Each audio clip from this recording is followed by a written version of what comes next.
Welcome to Karen Universe, where we dive into every wild, quirky, and intriguing story out there. The HOA abandoned my Snowplow. I walked away, but now their school bus is trapped in a deadly blizzard. What happened next? Well, leave your stand. The blizzard arrived like a verdict from the sky, sudden and merciless, and it turned my quiet contract job into a headline nobody expected. 1 week earlier, the Homeowners Association had sent me a letter in stiff legal language, banning my snowplow from their private roads. They claimed my blades scratched decorative pavers and disturbed the community aesthetic. I tried to explain that winter didn't care about aesthetics, that emergency lanes mattered more than brick patterns, but the board voted anyway. So I parked my plow, walked away, and told myself it wasn't my problem anymore. Then the storm hit. Wind screamed through the cul-de-sac, piling drifts against garage doors and swallowing street signs whole. Power flickered, phones buzzed with warnings, and somewhere beyond those ornamental gates, a yellow school bus rolled out for its morning route, carrying 20 kids who trusted the road beneath them. By the time the driver reached the association's entrance, the road had vanished under white walls. Tires spun. The bus slid sideways and wedged itself between a mailbox and a snowbank taller than the hood. My phone lit up with missed calls. The same board president who'd banned my plow was now begging for help. I stared at the screen, feeling the tug of two instincts: the professional who clears roads because lives depend on it, and the citizen who had been told, in writing, to stay away. Outside, sirens wailed somewhere far off, and the wind kept stacking snow like it had all the time in the world. I remembered the meeting where they laughed at my warnings. I remembered the line about liability and non-essential services. Now a bus was freezing in place, heat failing, kids wrapped in scarves and fear. The driver's radio crackled with updates about closures and accidents. No county truck could reach them. The association's gates were locked, and their own maintenance crew was stuck behind a drifted bridge. I walked to the garage and touched the cold steel of my plow. The rules were clear, so were the stakes. If I crossed that gate, I'd be breaking a ban. If I didn't, I'd be obeying one while time ran out. The storm howled like a judge with no patience for excuses. I took a breath, started the engine, and made a choice that would change how that neighborhood saw winter forever. Snow lashed the windshield as I rolled toward the gate, each second stretching thin.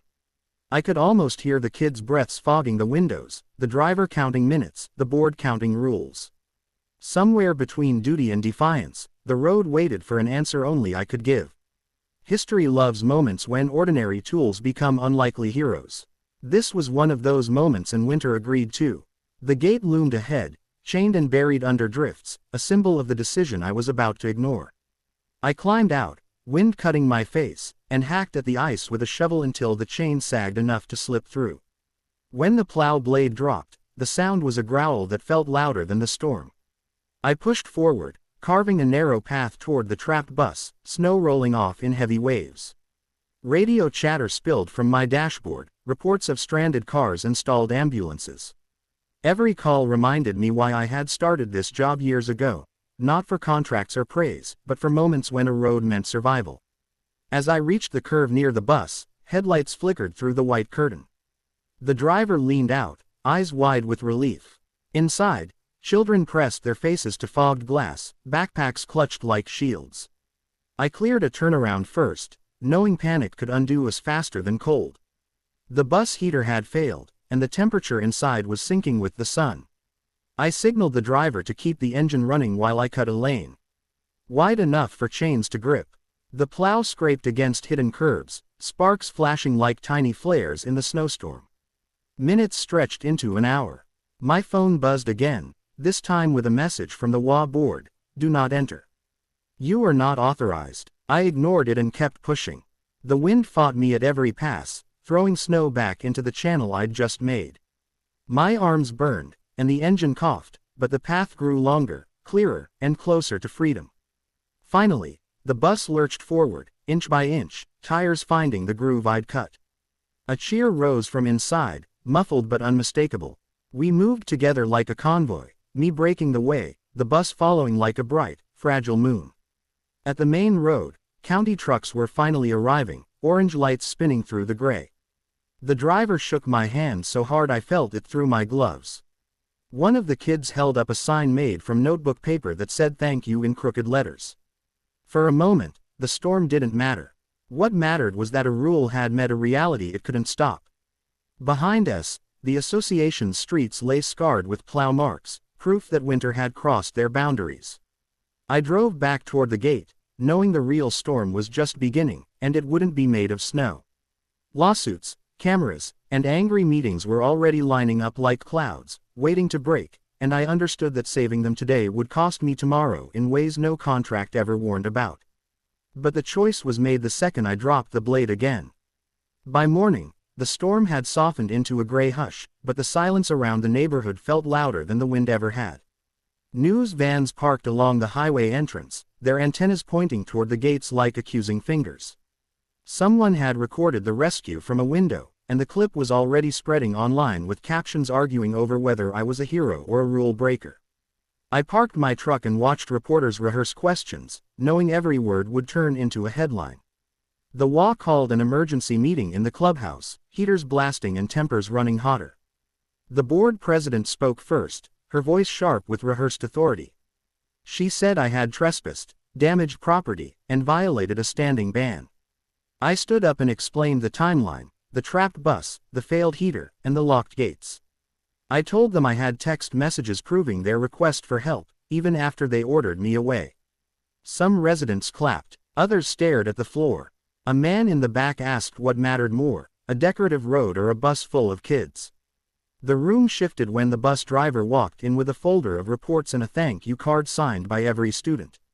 The board tried to keep the meeting procedural, but the story had already escaped their control.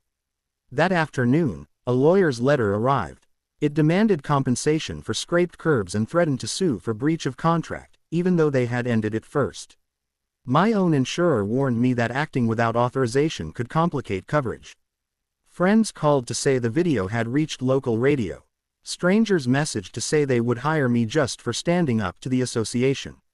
I spent the evening in the garage, cleaning salt from the blade and replaying the decision in my head. I didn't regret saving the bus. I regretted how small the rules felt when placed next to real danger. Winter has a way of revealing priorities, stripping away paperwork until only need remains.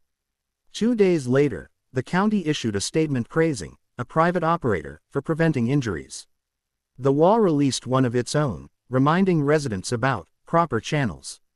The contrast made people choose sides. Contracts were canceled. New ones appeared. The board scheduled another vote, this time about emergency access.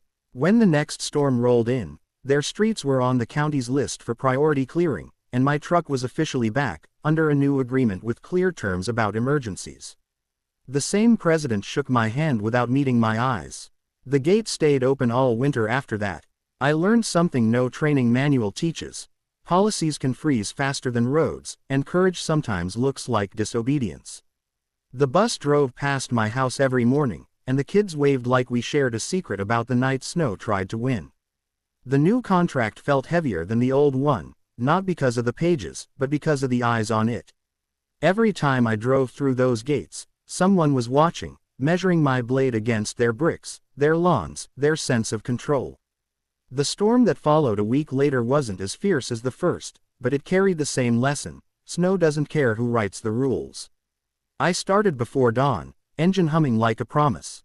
The streets were quiet except for the scrape of steel and the whisper of falling flakes. At one corner, a woman stepped out in slippers, holding a thermos. She handed it to me without a word, steam rising like a truce flag.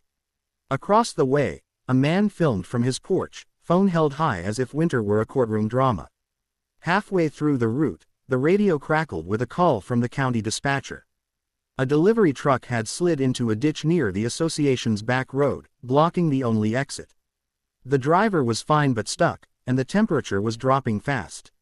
I turned the plow and cut toward the problem, widening the lane with slow, careful passes.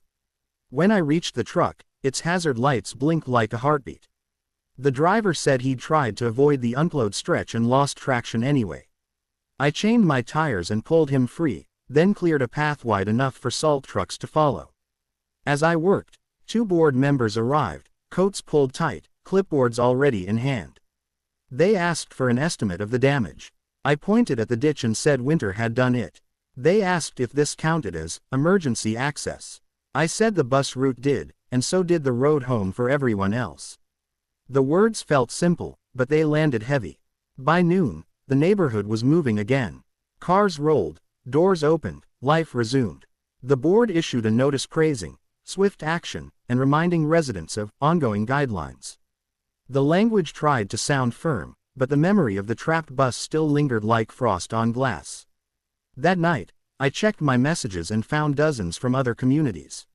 Some asked for help, some asked for advice. One said their HOA had voted to ban snowplows entirely and wondered how long it would take before they learned the cost of that idea. I realized the story wasn't about one rescue. It was about who gets to decide when safety becomes optional. And Winter, with its quiet authority, kept asking the same question over and over, carving it into every road it touched. The letter arrived on a Tuesday, thin and official, and I already knew what it was before I opened it. The HOA's attorney had reviewed the footage, the dispatcher logs, and the county statement. Their tone had changed from threat to retreat. They were withdrawing the claim for damages and proposing mediation instead.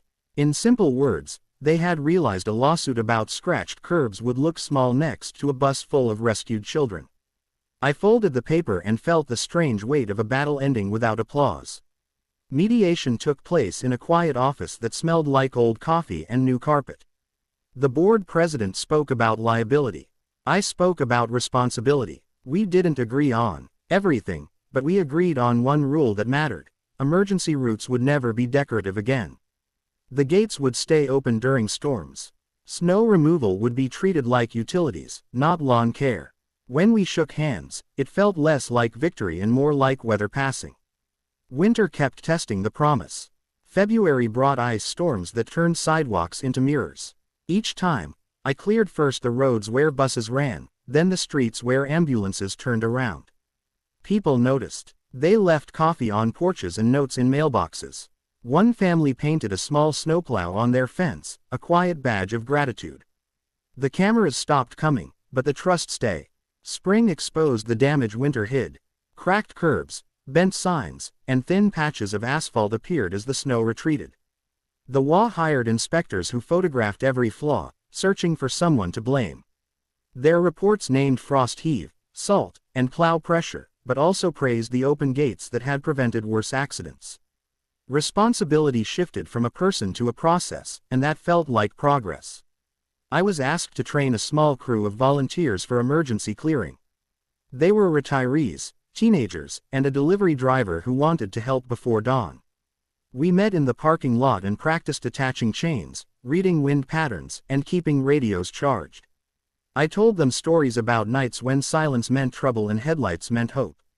They listened like winter might return at any moment. One afternoon, the board invited me to present at a regional meeting of associations.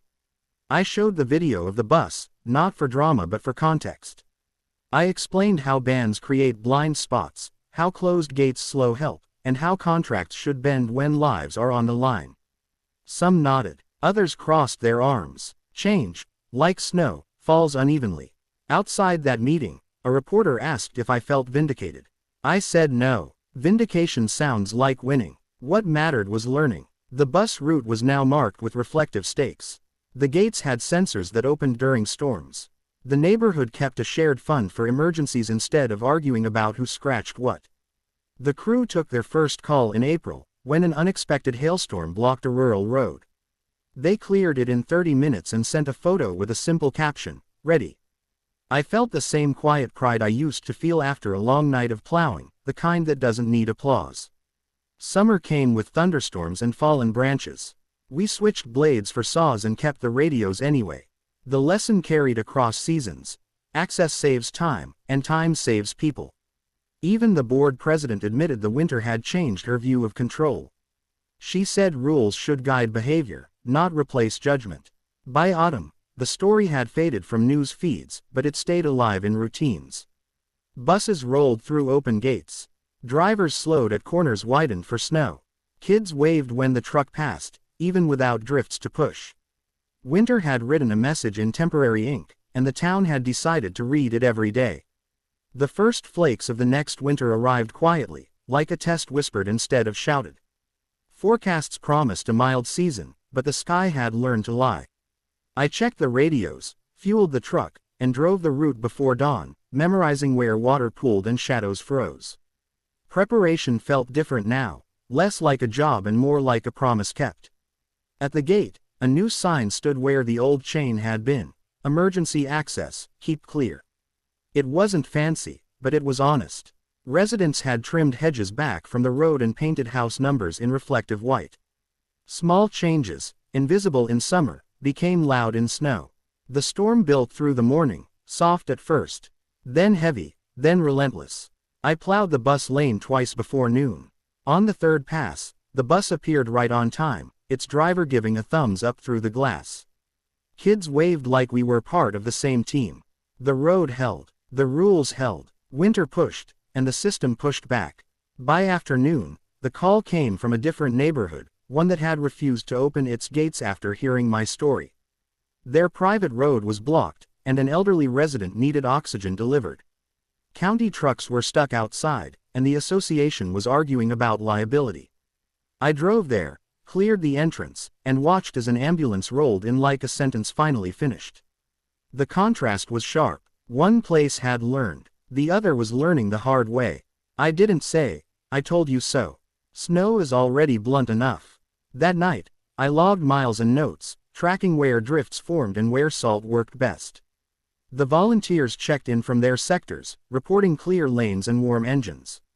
The network we built moved like a quiet organism, responding before panic could grow. On the local news, a short segment played about communities adapting to severe weather. They showed the emergency sign at the gate and a clip of the bus passing safely. No names, no drama, just motion, and the sound of a blade cutting through white. I parked the truck after midnight and stood in the cold for a minute, listening to the hush that follows hard work. Snow kept falling, but it no longer felt like an enemy. It felt like a question we had learned how to answer together. The lesson of the first blizzard had grown roots. It wasn't about one decision anymore. It was about designing a world where the right choice was the easy one, even when the wind tried to hide the road. Cold that makes engines groan and people doubt forecasts. The volunteers rotated shifts, learning to read clouds like maps and wind like warnings. We became a routine instead of a reaction, a small system built from lessons that once arrived too late. Every cleared lane felt like proof that preparation could be louder than fear. One evening, the board president joined me on a run. She sat stiffly in the passenger seat, clipboard replaced by a thermos. We drove past houses where porch lights glowed against falling snow, and she admitted that control had once felt safer than trust. Now, she said, the open gate felt like an agreement with reality.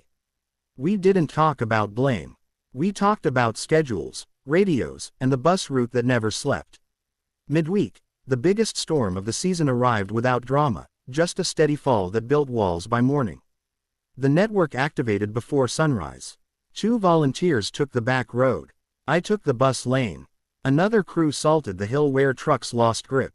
The plan moved like it had always existed, even though it was younger than the snow. At the gate, I paused to watch the first bus approach. Its headlights cut a clean line through the gray, and the tires held. The driver didn't slow. He trusted the road. That trust felt heavier than any blade I carried. Behind him, cars followed, cautious but moving, proof that fear shrinks when paths appear. Later, a call came from the school. They wanted to name the route after the winter that changed it, a small ceremony with hot cocoa and paper snowflakes. I laughed and said roads don't need names, they need care. They said kids need stories, and this one taught them what preparation looks like. We agreed on a sign near the turn: safe passage. By afternoon, the storm eased. The neighborhood stood open and quiet, steam rising from cleared asphalt. People walked dogs where drifts had been. A delivery truck rolled through without sliding. The system held again, not because winter was kinder, but because choices were. I parked the plow and listened to the ticking engine cool. In the silence, I thought about the first ban, the trapped bus, and the line between rules and rescue. The line had moved. It now curved around what mattered most. Snow will return, it always does. But so will the answer we built. Open gates, shared work, and a road that remembers what it's for. Some lessons arrive as storms. The good ones stay as roots. The last snow of the season fell like punctuation, light and final, settling into the cracks winter had already written. I drove the route once more, blade barely touching the ground, more habit than necessity. The bus passed on schedule, windows clear, engine warm, children louder about spring than storms. It felt like an ending that didn't need music. At the gate, the safe passage sign stood clean against the melting white. I remembered the first night it had been chained shut, the way rules had sounded louder than the wind. Now the wind still howled when it wanted, but the road answered back. That was the change no contract could measure. The board held one last winter meeting, short and plain. They thanked the volunteers, approved the emergency fund, and voted to keep the gates open during severe weather without debate. No speeches, no cameras. Progress rarely arrives with fireworks, it comes with habits that survive a season. I packed the plow for storage and switched to tools for summer, sweeping salt from the blade and oiling the hinges that had learned to move fast. The radio went quiet, replaced by birds and the low hum of traffic on dry pavement. Work looks different when danger steps back, but it still matters. Roads don't only carry buses. They carry trust. Weeks later, a letter came from the school. Inside were drawings. A yellow bus on a white road, a truck with a big blade, a gate wide open. One kid wrote, "Snow tried to stop us but it couldn't." Another wrote, "Thank you for making the road brave." I taped them to the garage wall, not as trophies, but as reminders of why tools exist. People will argue about rules as long as there are lines to draw. That's fine. Lines help until they block the way. The lesson of that blizzard wasn't about breaking anything. It was about knowing when to bend so something better can pass through. Winter teaches that by force. Communities can learn it by choice. When the first heat wave came, the asphalt softened where drifts once stood. Life moved on, as it should. But every time I drove past the gate, I saw more than open space. I saw a night when a decision turned into a route, and a route turned into a promise. Stories like this don't end with snow. They end with systems that remember people when weather forgets them. A road cleared in a storm is just a path. A road kept clear after is a rule rewritten in motion. And somewhere, a bus will keep rolling because a gate learned how to open. If you enjoyed the, don't forget to subscribe to Karen Universe, share with your friends and drop your thoughts in the comments.